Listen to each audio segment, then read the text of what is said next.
मोदी सरकार एनसीईआरटी की पाठ्य पुस्तकों में एक बड़ा बदलाव करने जा रही है। सरकार ने एनसीईआरटी की किताबों में भागवत गीता को शामिल करने का फैसला किया है।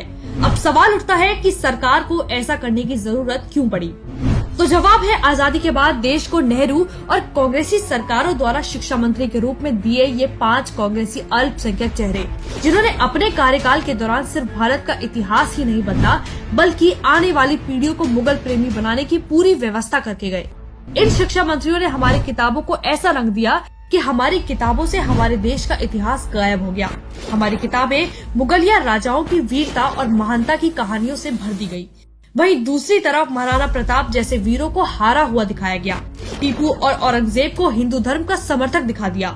हमें पढ़ाया जाता रहा कि अकबर एक महान राजा था, जबकि हल्दी घाटी का सच हो या मंदिरों के ऊपर अतिक्रमण का सच आज सबके सामने है।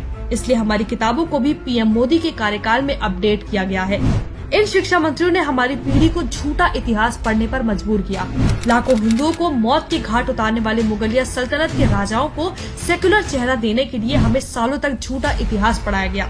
ऐसी पढ़ाई के कारण ही हमारे देश के लोगों को अपने ही धर्म संस्कृति की कोई समझ नहीं है। इन चीजों से कोई लगाव नहीं है। जहाँ एक तरफ दुनिया हमारे गीता और रामायण जैसे धर्म ग्रंथों पर रिसर्च कर रही है, अमेरिकी विश्वविद्यालयों में सालों से हमारे गीता जैसे धर्म ग्रंथ पढ़ाए जा रहे हैं, वहीं दूसरी तरफ आजादी के 75 साल बीत जाने के बाद भी हमारे ही देश में हमारे ही धर्म ग्रंथों को हमारी किताबों में जगह नहीं दी गई। इस बात में कोई दो राय नहीं है कि हमारे भारतीय धर्म ग्रंथों में दुनिया भर का ज्ञान भरा हुआ है। आपको याद होगा, फेसबुक के फाउंडर मार्क जकरबर्ग 2015 में जब पीएम मोदी से मिले थे, तब उन्होंने कहा था कि वो भारत को ज्ञान का मंदिर मानते हैं। जब वो मुश्किल दौर से गुजर रहे थे, तब उसके गुरु स्टीव जॉब्स ने उन्हें भारतीय मंदिरों में जाने की सलाह दी थी। उसके बाद मार्क जकरबर्ग को अरबों की कंपनी बनाने का आत्मविश्वास आया था। यही आत्मविश्वास, यही भरोसा तो हमारे देश के बच्चों को भी चाहिए। सोचिए, अगर हमारे बच्चे भी इन धर्म ग्रंथों को पढ़ेंगे तो क्या हमें विश्वगुरु बनने से कोई रोक पाएगा?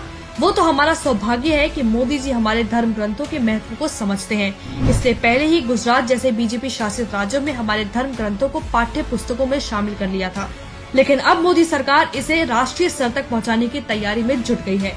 7वीं और 8वीं की किताबों में अब छात्रों को धर्म ग्रंथों के बारे में पढ़ाया जाएगा। इस फैसले से देश के तथाकथित लिबरल गैंग को चोट जरूर पहुंच सकती है। वो इसे धार्मिक रंग देने की भी कोशिश करेंगे, लेकिन गीता आध्यात्मिक और सांसारिक ज्ञान से भरपूर है और ये छोटी उम्र से ही छात्रों में अच्छी आदतें डाल देगी। कांग्रेसियों की गलतियों को सुधारना जरूरी है।